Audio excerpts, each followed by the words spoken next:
Welcome to the Low Production, High Value Show with your host, Andrew Jenkins. On the show, we'll be exploring the world of entrepreneurship, social media, and the growing digital landscape. Whether you're a seasoned entrepreneur or just starting out, you know that the world of business is constantly evolving and changing. And in today's digital age, it is more important than ever to understand how social media and technology are affecting the way we do business. That's why on this show, we'll be talking to entrepreneurs and experts who have a wealth of knowledge and experience to share with you. From the latest trends and technologies to the struggles and triumphs of running a business, we'll be covering it all. So if you're looking to level up your entrepreneurial game and become more digitally savvy, then let's get started with the Low Production, High Value Show. Welcome to the latest episode. Today's guest is Mark Raffan. Welcome. Thank you so much for having me. I really appreciate it, Andrew. Well, as someone who has spent their life in sales and negotiations related to that, and I even in my time at Bell, Canada's largest telecom provider, I worked very, very closely with procurement. So I have some familiarity with negotiations in both of those realms. But given that you are the if it's safe to call you the ninja of negotiations, I wondered if you could kick us off by giving us your explanation or your definition of negotiations. Yeah, you bet. I think at its simplest form, negotiation is a conversation between two or more people to try and come to an agreement of some kind. And I think people overcomplicate negotiation because the word itself carries a lot of baggage. And so when people go into negotiations, they think to themselves, oh, this is going to be really conflict oriented. I'm going to get angry. They're going to get angry. We're going to get upset with each other. But it doesn't necessarily have to be that way. Now, not to say that it's not always that way. Sometimes it is that way, but it doesn't have to be that way. Should they be going in with the perspective of this isn't about one person winning and one person losing, but that as long as we are both, shall we say, satisfied with the outcome? This is probably where I say my most controversial thing of the whole episode. The That's fine. idea of win-lose versus win-win is nonsense to begin with. Perfect. Win-win is a fallacy, it's a farce, it's make-believe, it's fairy tales, it's fairy dust. Because most people's definition of win-win is, well, if both of us feel happy at the end of it, that's a win. Well, the definition then throws into question, like, so wait, all I have to do is make you feel happy or make you feel like you've gotten a win for you to believe that there's a win-win? And then other people are like, no, win-win is where we both, get equal value out of the negotiation. Well, that's also really difficult because now, in order for us to be able to do that, we have to be completely transparent with each other about the total value of the deal over the total lifetime of that deal. And in order for us to be completely transparent with each other to be able to do that, we also have to be trusting enough with each other for us not to take advantage of that transparency. So I think the idea of win-win is something that stands on shaky ground. Now, if you were to say to me, look, Mark, my definition of win-win is something that's mutually beneficial. Okay, now we're starting to get closer to something that I can maybe have a conversation with you about.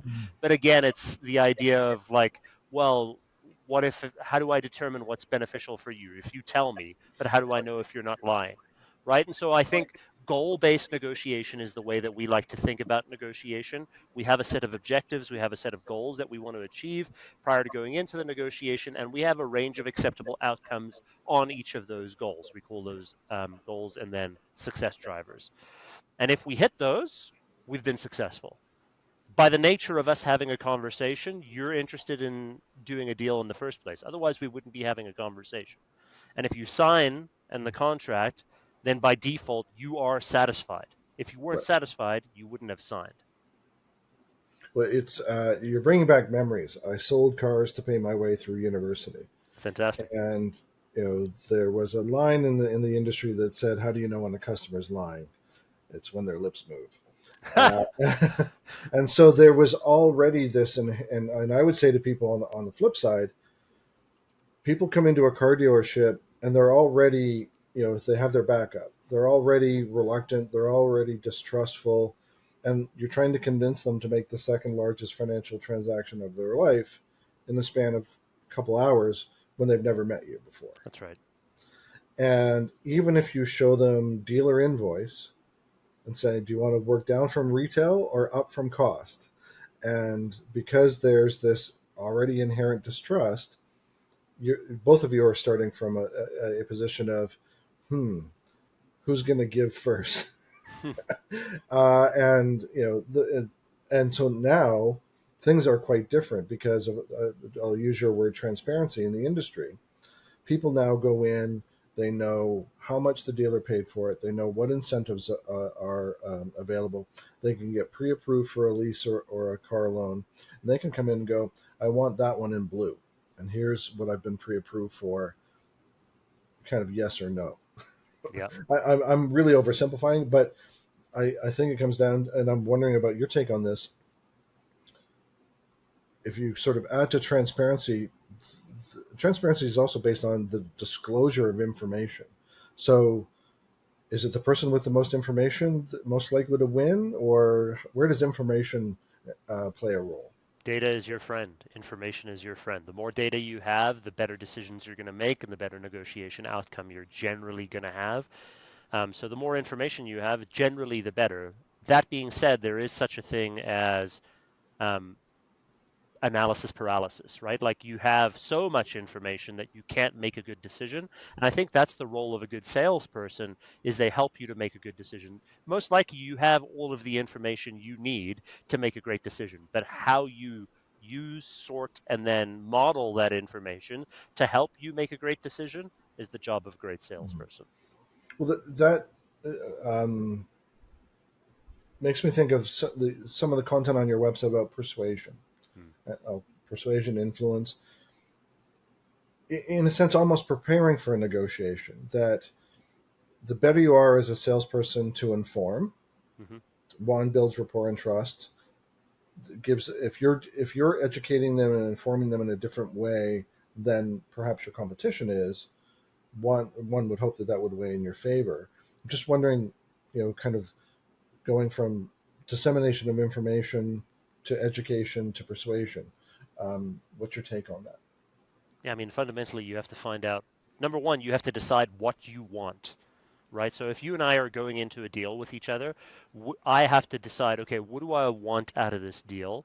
And then I also have to think about, okay, well, what do you want out of this deal? Primarily, let's start with us first, right? So if you're starting to think about what you want out of the deal, most people, when they hear that question, they say, well, I want a good deal.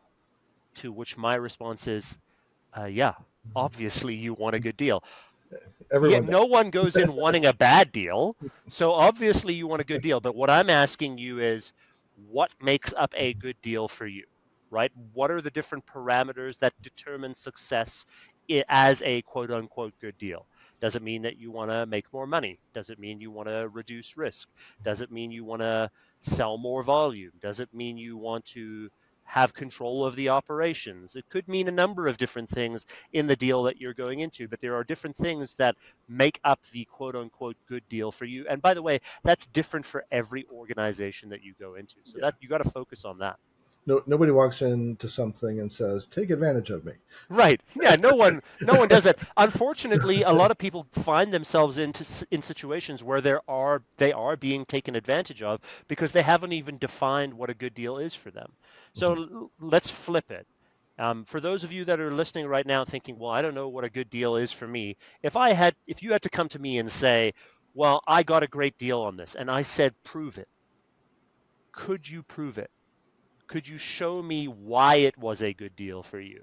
Now work backwards from that. Like, well, why was it a good deal? I got the price that I wanted. Phenomenal. Great. Good for you. I got the terms that I wanted. Great. What were those terms? I got them within a range that was acceptable to me. Great. What was that range? And doing that work up front and planning for that up front is going to make it significantly more likely that you're going to achieve those things. The question that I ask most people is, look, what's the probability of you achieving your goals if you didn't have any goals in the first place? Zero. So, in order to dramatically change the probability of success, knowing what you want to achieve is really, really important. Quite equally, we've also got to know what the counterparty wants to achieve. But like we don't know what we want, they also don't know what they want. They're most likely thinking, well, I want a good deal too. And so then we've got to ask them, well, what does a good deal look like to you? What are you trying to achieve? What does success look like for you? So once we can understand what drives success for them and what drives success for us, now we can most likely negotiate a deal. But without doing that first, Well, pretty impossible. it sort of manifests itself in some pretty basic things. What I mean by that is from something as simple as I'm in Costco and I can look up the same product on Amazon to see am I getting a better deal in Costco as a member or vice versa. Hmm. But in another conversation with another guest on the show who comes from the SaaS world, Yep. when you have these intermediaries or sort of independent bodies like G2, Capterra, these Hmm. essentially communities and review sites where, in the case of enterprise SaaS solutions, can go on there and say, well, software company X promised this, and they either met or exceeded, or they came up short, or they describe the feature or function as X, and no, it doesn't do that. And then they can get into pricing and so on, I guess, to some degree.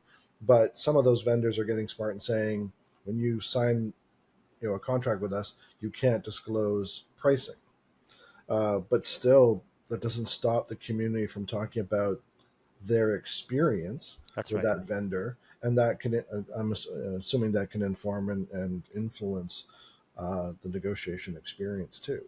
Yeah, it certainly can. Look, I mean, the more persuasive ability that I have in the form of influence socially, whether that's through reviews on G2 or any kind of review site, through my social media influence, through you seeing me at a conference or something like that, the more clout that I have in the conversation with you, the easier it is for me to negotiate a deal based on authority, right? Which is one of Cialdini's principles. If you ever read his books on persuasion, he talks about this concept of authority. What kind of authority do you have coming into the conversation?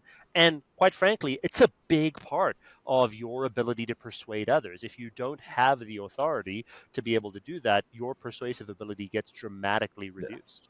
Well, and it goes back to no one ever got fired for buying Microsoft versus some upstart startup that no one's ever heard of. And Yep. also, when I worked for Bell Canada, I was in strategic alliances, and we'd have many smaller players come to us and say, "We want to work with you," and we'd Right. say, "We are challenging to work with. Like it could be a year before there's any revenue that comes through a relationship with us. Can Right. you go that long?" Right. And that's a big reality check for them because that's not something they probably had considered. So, um, the do you believe that like we've talked about sort of the enterprise version to small scale kind of as an individual the cliche or the expression everything's a negotiation, is there much validity to that or truth to Oh, that? yeah. Absolutely. We're negotiating all the time. I believe that every form of communication is a negotiation in some way, shape, or form because I am trying to convince you of something, whether that's my credibility, my authority, for you to do something for me, for you to be nicer to me, could be a number of different things. I am trying to persuade you. I am trying to negotiate with you. Maybe said a different way is every conversation involves persuasion and influence. Whether we negotiate something at the end of it, maybe something that's longer term. We may need to have multiple conversations in order for us to be able to get there, but every conversation involves persuasion and influence. Well, to your point, if there's this extended period of time, it's not so much that it's an extended negotiation, but that there's your ingratiating yourself with them. There's an element of a little bit of reputation building, authority Yep. building, just merely from the interactions. Well, if there was one thing, if we're always potentially in a negotiation, whether we realize it or not, or whether we refer to it as that, is there, if you're giving one particular recommendation for people to keep in the back of their mind, maybe get so good at it that it becomes a subconscious thing, what would that be? Just plan your conversations and plan for your negotiations. Right, negotiation maybe is a bit heavy of a term, so let's substitute negotiation and conversation. So if we're going to have a conversation about what I need or about what you need. I need to think about what I want to get out of that conversation. A lot of people just shoot from the hip going into these conversations, these negotiations, and they say, and they're wholly unprepared, and then they meet someone who is prepared and they say things that they shouldn't say, they reveal information that they shouldn't reveal, they give away too much where they shouldn't give away, they don't ask for things in return for what they're giving away, and then they walk a day away with a deal and they're like, hey, I got a great deal. You're like, no, you didn't plan for it, you have no idea what you wanted, in fact you got worked in that deal and you actually got a very poor deal. But most people don't plan for any of the conversations or negotiations that they have. And so the result of that, of course, is that people dramatically lose value. In fact, I was reading a statistic the other day that mentioned that the vast majority of organizations, if they don't have a good negotiation process, the impact to their net income is approximately 63%, which is phenomenal. Like I didn't even believe that number at first, and then I read the Wow. study and I was like, "Whoa!" So do you that means that if you're not actively planning your negotiations and preparing for your negotiations, you could lose up to 63% of the value of your net income because you just haven't negotiated, which I mean makes a lot of sense when you think about it. There was another stat that I read the other day with conflict is very similar to negotiation. It said conflict in the workplace leads to upwards of $300 billion in unproductive time because people don't know how to manage conflict, which is a form of a negotiation. So the amount of money that's lost because people don't know how to negotiate is insane. Makes me wonder how much corporations save if they operate with the no asshole rule. I don't, I don't know Right. if it or removes some of the or just conflict. learn how to deal with the asshole, right? Like just do that and then you'll save a lot of money. Well, the the prepping, Yes. the planning. When you work with organizations and individuals from a coaching and training point of view, are you working with them to I'll call it, devise in my work with procurement? This I'll call it a shopping list of here are the absolutes that the must-haves. Here are the ones that we're prepared to give on a little, or some trade-offs or compromises, and then here's the maybe a shorter list of we're those can we're, Yeah, we don't care about those, give we'll them let away those as much go as you quite want. easily. Yeah. I mean, that's obviously kept internal, Yeah. but there's this spectrum of from we're willing to let go of that to we're not bending on these. Do Yeah. you go through that sort of Yeah, process? listen, you not only have to your point, you not only have to know what you want, but you also have to prioritize those things. So if I know what I want, wonderful, but what's most important to me in this deal? What are the top two, three things? And then weight those accordingly. Like, is this worth 50% of this conversation? Meaning, if I get this thing, am I willing to sacrifice other things? And how much of those other things am I willing to sacrifice in order to achieve this thing that's really, really important to me? You've got to know what that is. For example, if you are buying a used car, we had the conversation about cars earlier. If you're buying a used car and getting a safety inspection is the number one priority to you in that conversation because you want to make sure that you're super safe, you're very risk averse, and the person offers you a phenomenal deal to forsake the safety inspection, is that something that you're willing to do? Bit Maybe, of a maybe red not. flag But if usually it's for your number some. one priority, I would suggest that you're probably not willing to forsake that. Yeah, that would be a red flag for some. Right. Right. Very clear example of having to choose between one or the other. Now, You in seem too regular eager to give a safety away. Right. In regular conversations, it may not always be that clear, Yeah, right? We may, for example, a lot of people don't think of the trade-offs that you could have in a negotiation, like in a regular B2B negotiation, and you know this from your strategic alliance work. You might say, yes, I'd be willing to accept a lower price for something if you paid me faster. Or, yes, I'd be willing to accept a lower price on something if you gave me control of the operations, yeah. because then I can control my cost to be able to make it actually make sense for me. So there's a number of different ways to work a negotiation so that if you give something away, you at least get something back in return that's of equal value to you. Well, you raise an interesting point there. In the spectrum of things that the trade-offs, the giveaways, and the absolute must-haves, do people get it wrong about how much has to be, I'll call it, related to monetary elements versus operations versus other aspects? Yeah, Like all the time. Salespeople always think about and default to money because that's how they're compensated. So you can't really blame same salespeople for that because most of them are compensated based on top line revenue, right? So if competition dictates behavior. exactly. So if I'm incenting your behavior a certain way, I shouldn't be surprised that you're going to act the way that maximizes the most value for that behavior, right? But unfortunately, what that does do is it incents behavior that may be contrary to actually what you need at that point in time for your business. So, for example, if you're an entrepreneur and you have a bunch of salespeople working for your business, and one of the things that you're working on for 2023, 24 is, hey, I want to make sure that I reduce my risk exposure going into 24 because maybe I have some concerns about the economy. So I want to make sure I have maximum control over the projects that I have, and I want to have maximum control over the deliverables, and that I'm reducing my liability exposure and all of those kinds of things.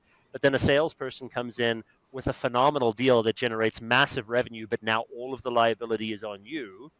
You can't really blame that salesperson because your communication to that salesperson is go maximize top line revenue as much as you can. Oh, and by the way, here's a huge commission check to be able to allow you to think that this is the most important thing. So we're incenting sometimes the wrong behavior that drives the wrong thing. And then what ends up happening is we get ourselves into sticky situations. We faced that with one particular company I worked for. We were in marketing, and we were measured on profitability related to the Yes. uh, portfolio that was sold, not by us but by the salespeople. Right. Salespeople were compensated on top line revenue. As you Right. can imagine, those two metrics were philosophically opposed to one another. Correct. Who always won? Salespeople. Of course. Yeah. Of course, you cannot undermine the golden children of every organization.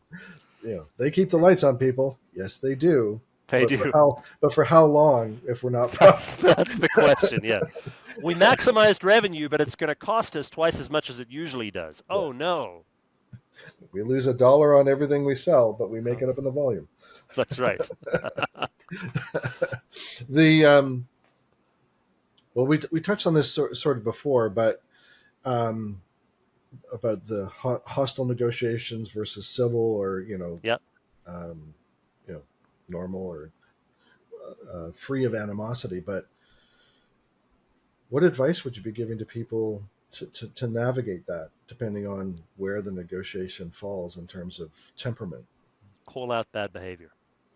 Right. We all want to negotiate with people who are civil and nice and friendly, and that's wonderful. Sometimes you're not going to face those people, though. Sometimes people are going to be jerks to you. And you need to call out bad behavior. That's generally the way that I approach the vast majority of it. So if you were being abusive or using bad language and being demeaning of me in a negotiation, I might say, hey, Andrew, I came into this negotiation with the expectation and the assumption, and perhaps that was wrong on me, that we were going to be able to treat each other respectfully and politely and professionally during this conversation.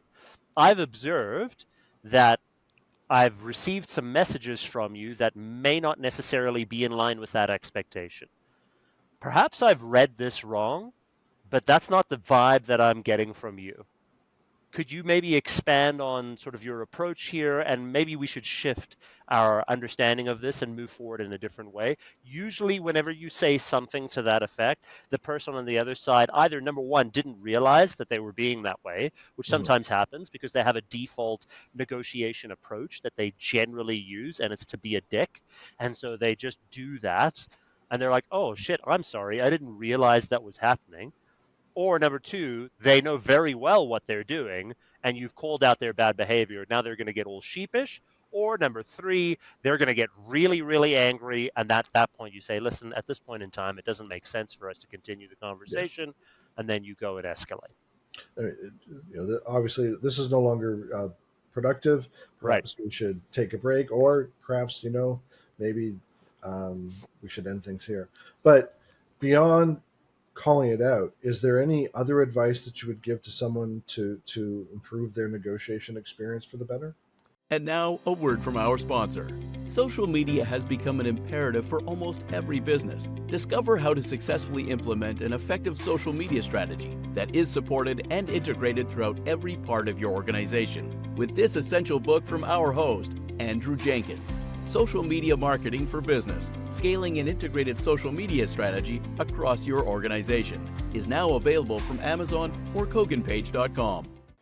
Yeah, so when this happens, you're going to feel very inclined to want to fight back, right? Because as humans, we have this default response, that freeze, fight, or flight response that people always talk about. What's actually happening in the brain when this happens is something that's actually been evolutionarily programmed into you, because it's been built into you to keep you safe for thousands and thousands of years, right? You were faced with a saber-toothed tiger and aggression at one point in time, and that response that is like freeze, fight, or flight was built into you to keep you alive.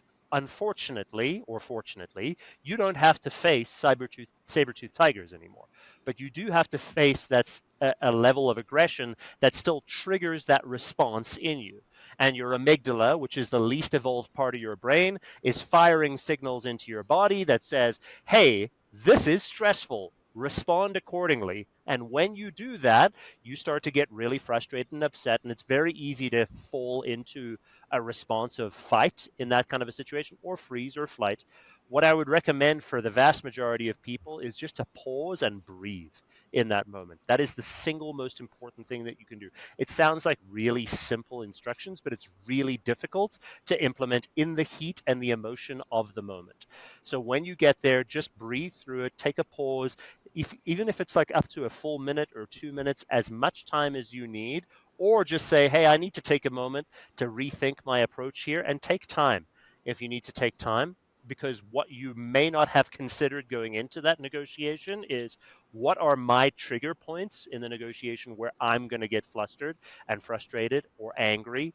And this may be the first time that you've come across that. So you need time to consider what's going on, how you're going to respond, how to engage your prefrontal cortex, which is where all of your decision making takes place, and be able to respond in a calm, logical manner. If you don't have as many cycles as like a normal salesperson or someone who does a lot of commercial negotiations does, they're used to dealing with that all the time. So the cycle time is higher, so they can deal with that on the spot. But if you don't have 2 or 3 negotiations a month to be able to do that, you're going to need the time to think about how you're going to respond.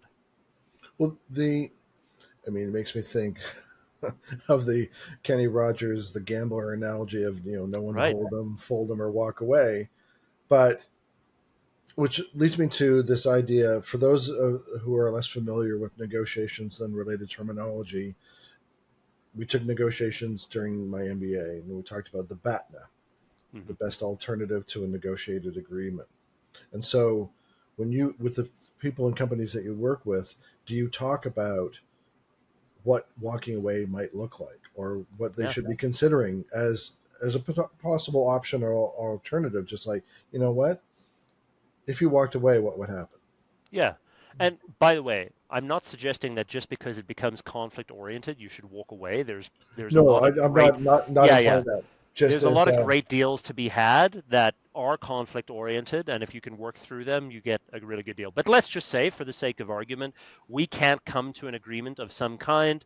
You're not within what I can accept. What you're offering is not within what I can accept, and I decide to walk away. There's 2 different approaches to this. Actually, there's a multiple different approaches, but the 2 most common approaches are, I decide to walk away, or the second most common approach is, I make it incumbent upon you to walk away. The question, and I'll cover both of those and how to do that in a second, but the question naturally becomes, to your point on BATNA, is, if I decide to walk away, where do I decide to walk away to? BATNA, or best alternative to a negotiated agreement, is just a fancy way of saying, what's plan B? yeah. Like, if this negotiation doesn't work out, what's plan B? Where do I go to then? First, figure that out, then determine if you're going to walk away from the deal. Because if you don't have a plan B, you're kind of stuck, Mhm. right? So we want to make sure that we have something to walk away to. But if we decide to walk away, then I can say, hey, look, unfortunately, this doesn't meet my expectations. It's not within a range that I can accept. I'm going to have to walk away from this, but thank you so much for the opportunity. If anything changes on your end or my end, let's open up discussions again. So always leave the door open. So Mhm. that's you deciding to walk away, or I could make it incumbent upon you to walk away. So I could say the same words like, thanks so much, I really appreciate it. Unfortunately, this doesn't meet a range that I can accept. Is this a deal that you're prepared to walk away from? So now I'm not making a decision to walk away. I'm saying, are you going to walk away from this? And for most people, they're like, well, what is it that you can't do? Because they don't want to be the ones to walk Yeah. away.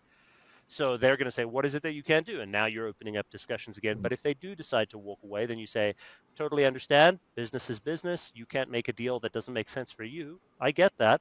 If anything changes on your end, let me know. Let's come back and have a Yeah. conversation. Well, and to your point, this isn't, and I wasn't, and I know you know this, wasn't meaning to imply that that walking away only stems from a hostile negotiation, because Right. this is really, as I'm sure you would concur, this should be part of the planning even before the negotiation begins, Oh, because yes. you don't know whether it's going to be hostile. Even if there's only a moment of hostility and then you go cool off for a minute and you come back and you've reframed your thinking, but you still need to be prepared. Oh, either the terms and conditions are laid out and you can't agree to all of them, or they can't agree to all of them, or circumstances outside of either one of your control means we can't do a deal today. Or I That's right. think about using the car business analogy. Oh, if I buy a car today and I can take delivery by the end of the month, they're more incented to cooperate with me. But if I buy a car from them today and it's 6 months for them to deliver it because it's a car that's in high demand, they really are not incented to Yeah, do a there's deal. zero desire to want to negotiate with you. Yeah, Like, this is it. If you don't want to do it, see you later. There's yeah, 10 people behind you. and a greater likelihood of walking away Right. as a result. So, um, but the uh, the other thing I wanted to touch on is, I'll call it context or circumstance or environment. A salesperson or a procurement representative of a company versus someone who leads a company who finds themselves, whether they're a salesperson or procurement, or just the mere fact is it's their company, they tend to be the one authorizing the payment for whatever. How do you distinguish, or what's your Well, I mean, take I on? think the answer is in the question. It's their company, Yeah, right? And so the emotion is significantly higher. Like when you're an entrepreneur and you're making a decision to spend thousands or hundreds of thousands or millions of dollars, that hits differently than if you are a representative of that company yes, because it's not your money. I mean, you want to make good decisions, you want to do the right thing for the business, but you're also probably going to be more emotionally removed from the impact of that decision than the owner or the entrepreneur is. Now, that's not to say that the entrepreneur is going to make better decisions. In fact, it's the opposite, because if you are more emotionally entangled in the decision, generally you make more emotional decisions. And the more emotional decisions you make, generally the poorer those decisions are. So the opposite is actually true. We find right. that people who have less emotional involvement in the deal generally do better. But I agree. And the example that comes to mind is, so I'm a salesperson who has a base salary plus commission. Yep. I'm I I'm hired to do something, Yes. but the corporation continues to pay me to do so. Me as an entrepreneur, if I'm negotiating with a potential client or a vendor, and we agree on funds to come to us or funds that are to go to a vendor, and but because it's my company, I'll use an example recently where we were talking to a 100-plus-year-old consumer packaged goods brand, and their payment terms were 120 days. Right. And the person's just telling me that. It Right. doesn't, there's no skin off their nose whether Yeah, it's because they don't 100. care. And I'm like, not a chance would I Yeah, not entertain a that. non-starter. So we're going to part friends. Yeah. We don't even have to negotiate because like we are so far apart. Yeah, and your standard terms are net 15 probably, right? And so the delta between net 15 and net 120 is the chasm seems immense. But here's the reality that a lot of smaller businesses don't necessarily realize when they're negotiating with big businesses. They're coming to you for a reason, and often that reason is because you're small, not necessarily because they want to give you a shot, Yeah. but they actually have to improve the diversity of the vendors that they have. And you've got something unique that they may not necessarily have. And this happens all the time with my business and much larger enterprise organizations. We're a relatively small 7-figure business. But when we negotiate with someone who's in the hundreds of billions of dollars in revenue to provide them with training services, you would think that my negotiation position is significantly reduced. The opposite is actually true. Because we've been able to establish ourselves as a very highly sought after brand, we get to dictate terms a lot more than they do. And so sometimes smaller businesses fall into this trap of thinking, well, I'm negotiating with company X, and company X is this massive multi-billion dollar organization. I've got to do what they say. No, you don't. We've been fortunate that that was one unique example where but other equally large enterprises, I've been fortunate to have the right sponsor Yeah, who that counts recognizes for a lot. that, oh, we are challenging to deal with. I know where you're coming from. I'll be your champion, and they help us navigate and get, whether it's backdating invoices or, oh, can we break this apart so we're below the procurement threshold, like whatever. They help us. Can we dwell on what you just said? Do you realize how nuanced what you just said is? Most people don't get that. So, what Andrew said was we break apart the total value of the deal into multiple POs so that we're below the threshold that procurement gets involved in. That is so smart. Because hey, Not to say that I want you to circumvent procurement, because I think you should be involving them in the process, but let's just say you wanted to. That might be a smart yes, way to do it. I having worked very, very closely with procurement with on negotiations, Yeah. I understand where and how or where and how they play a role. Um, when it comes to above a certain threshold, I remember when I was working closely with procurement, they had a mandate to squeeze out $1 billion+ out of Oh yeah. spend. So it was it was not for the faint of heart, but Pizza Hut was a vendor listed in the SAP system Right. because salespeople were ordering pizzas for like lunch and learn and stuff like that. Yeah. And so, and this is where larger enterprises have to have systems in place to keep spend in check. Yep. I completely understand and respect it. But once you become a vendor, the last thing you want to deal with is procurement. Yeah. Someone who's overzealous on the other side, who may not necessarily get the impact of what you're trying to do. Hey, listen, Well, that's a smart move. I and can't debate if against your that. sponsor wants your help or support, like the salespeople, so I was responsible for strategic alliances. The salespeople were the ones that wanted this vendor to work with them because they had a sale in line, Right. and if procurement was holding up their ability to work with them to make the sale, they were getting antsy because they saw their compensation being affected. So they would make a lot of noise they would go up the chain to their bosses would go over to procurement, and down it would go. And procurement was like, they were just, we'll be in the corner holding our breath.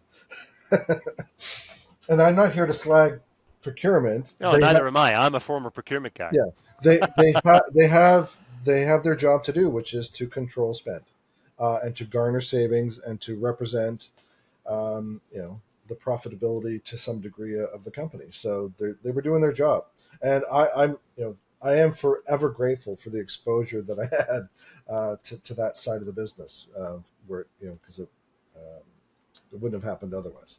That's right. Anyway, we digress. And that may be a bit of a cliche. Are negotiators born or made? They are made. Absolutely. Look, the reality is you're going to get some people who are better at communication than others. That's a fact. That's going to happen. You're always going to have some people that are better at some things than like athletes, right? You have Right. people who are born with natural athletic ability, and it's amazing to see. But you'll notice, and this is especially true with athletes, and it's true for any kind of skill acquisition, is that if that person who's born with natural ability does not utilize and build on that skill, those people who work hard and practice get better than that natural born athlete. See it all the time. The same is true for negotiation. Some people are just born with a natural predisposition to be able to communicate better. Wonderful. But that doesn't mean that if you're not born with that, you can't get better than Right. those people. Like every skill that you develop, you have to work hard and practice at it. If we looked at proportions when it comes to negotiations and persuasion, how much is communication? How much is body language? How much is what's not said? The vast majority of communication between two parties is nonverbal, which is shocking for a lot of people to think about. Like, there's a bunch of studies that we could show that show this, but the vast majority, one such study says up to 93% of communication between two parties is nonverbal.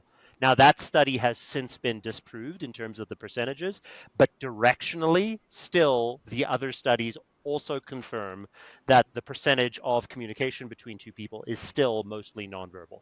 When I say nonverbal, for those listening, what I mean is not the words you're using.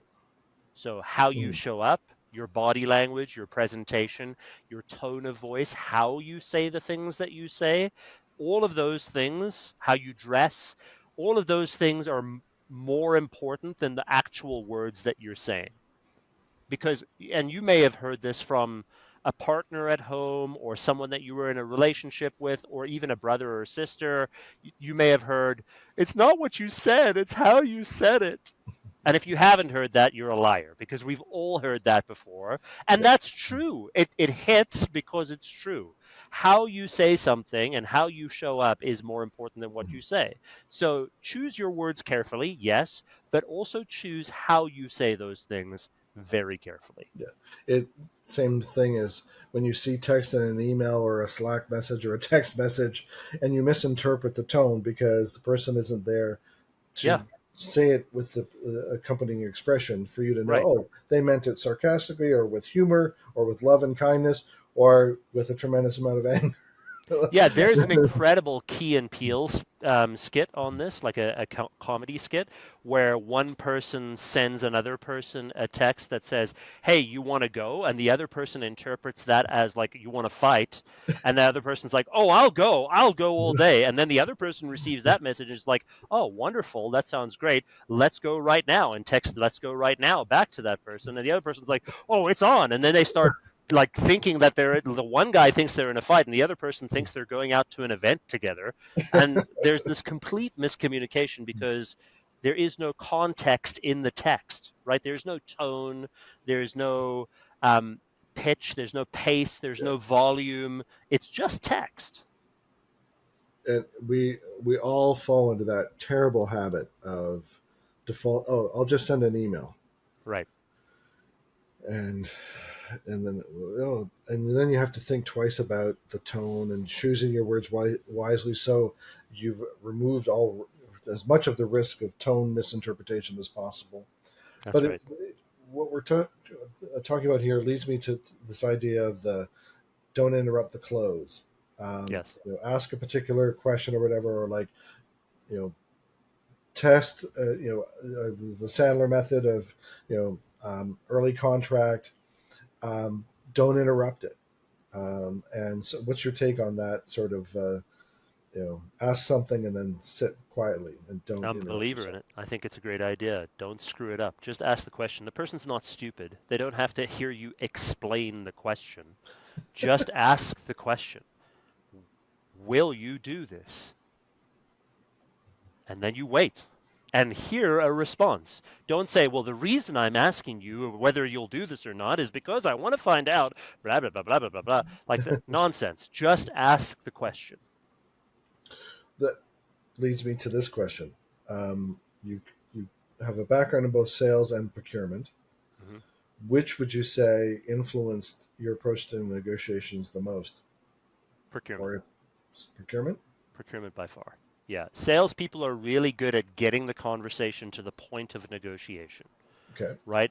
Warming up the prospects, getting them to agree that these are the right things that they want to do, which I guess we could argue is a form of negotiation, but getting them to that point. But when it comes down to the hardcore dollars and cents discussion, procurement is by far better at that discussion than salespeople are. But it's Well, it's it's two sides of the same coin, right? So one is negotiating up to the point of contract development, and the mhm. other one is negotiating from the point of contract development on, and they're both good at those things. What we see is the opposite approach, right? Procurement doesn't understand how to develop relationships and warm up the contact and develop all of that stuff, whereas sales does, Right. and then the vice versa, right? Sales doesn't understand how to have the difficult nitty gritty grinding discussion that procurement understands. So two sides of the same coin. Well, and in some ways, it's somewhat sad that, but procurement's not required to build a relationship, No, and salespeople aren't required to drive savings out of the into the business in the correct. same way because their comp isn't tied to that necessarily. Yeah, Especially if they're comped on top line revenue versus profitability. right. But um, my comments earlier about procurement and getting below the threshold and that kind of thing. What do people get wrong about when procurement is engaged, or how should they look, especially myself as an entrepreneur, if I have to engage procurement in conjunction with maybe my sponsor or my champion? How should I go in with a different perspective? They are there to create a solution and solve a problem for whoever their business user is that they're representing. That's what most people don't understand. They're doing the things that they're doing to be able to drive more value and create a solution for the person that they represent. People think that they're a roadblock, but they're a very important function within large organizations because they help to drive additional value. Mhm. And so for a lot of people, they think, oh, this is the last thing that I would do. But if your deal is big enough, you're going to have to do it anyway. So Yeah. you may as well engage them early, right? I mean, for smaller businesses, you may be below the threshold that procurement gives a shit, right? So they may not even think about you.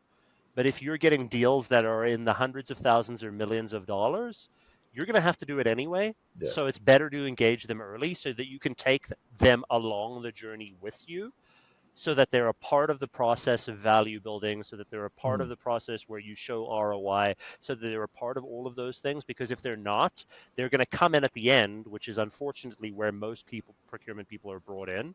Right, a deal is struck essentially between a business user and a salesperson, and then the business user says, "Hey, we got a deal. Figure out a better way." Yeah. And you're like, And and then the procurement person is left going, wait, what do you mean? You got a deal. Like my leverage is gone in the conversation. I have And to so, unwind some of this. right. And so now they're left like, okay, well, I guess we got to like work backwards and figure out where we can determine value in this conversation. So it's actually easier, in my opinion, to bring them in earlier in the discussion so that you can take them along the journey with you. Well, and does that extend to making them a collaborator? Like, Yeah, absolutely. yeah, Yeah, I mean, and it depends on the maturity of the procurement yeah. organization that you're working with and all that kind of stuff. But having a procurement person that can be a collaborator with you is really cool, and Well, it's really interesting. But it really does depend on the maturity of the person and the department that you're dealing yeah. with. Well, we do a lot of work in financial services that are or regulated industries. So often we're dealing with compliance and legal, and Yep, so it's not about money necessarily. It's mitigating risk and risk exposure. And yep, so, but our advice often is work with them early and often, make Yep. them collaborators. They don't want to say no if they don't have to, but they Right. do. Because saying no just screws their process. Yeah, their mandate is to mitigate risk, Right. and if you can help them see that, oh, it's not as risky, like to your point earlier about if they're not informed what the salespeople did as a deal, if they're Right. not brought in early, and then they're just, oh, the salespeople just throw it over the fence and here it's done, and then they look at it and go, one, they can't make heads or tails of it, and two, they go, these are not standardized terms and conditions. I now have to undo some of these, and one, you're making me the enemy, and two, you're going to have egg on your face because you perhaps agreed to things you couldn't. So Right. Exactly. And sometimes they have to unwind things where they're like, hey, it's cool that you got a deal with this person, but I'm here to tell you that doesn't exist. There is no way we can agree to those things. well, I want to respect your time. We're coming to the end. One of the things that came to mind for me is, do you have a favorite unique or unusual negotiation story? And I'll give you an example. I had a mentor that worked in real estate, and one of his his real estate agents was a bit of a character and accepted a boat as the deposit on an offer versus a check or cash. So I'm sure that boat was nice, though. I'm not sure whether it might have just been an outboard fishing boat, but he thought it was legit. So anyway, just based on your experiences, if you had a favorite anecdote. Yeah, my favorite story to tell is one where I let my ego get the best of me, and I think this is a really important lesson for everyone listening. It was like negotiating a really large deal in the hundreds of millions, and we'd been negotiating for 9 months already, and we were about 75% done, and we were arguing over minutia in the contract, things that really didn't matter in the grand scheme of things. Was it, And both if I may interject, were you falling into the trap of I have to win versus? Yes, yes, absolutely. And so we were negotiating over stupid things, and both parties were, right? Like we were both butting heads. That was creating tension, a lot of tension in the relationship. And both of us went back to our teams and said, hey, this is what's happening. Here's what's going on. We were both pulled from that negotiation. The counterparty was pulled, and I was pulled. Two other negotiators were put in, and they closed that deal in the next 3 weeks. So that just goes to show that number one, don't let your ego get the best of you because it's not about you, it's Yeah. about the business. And number two, go for help sooner. If you're stuck, go get help sooner because it's only going to waste your time if you wait.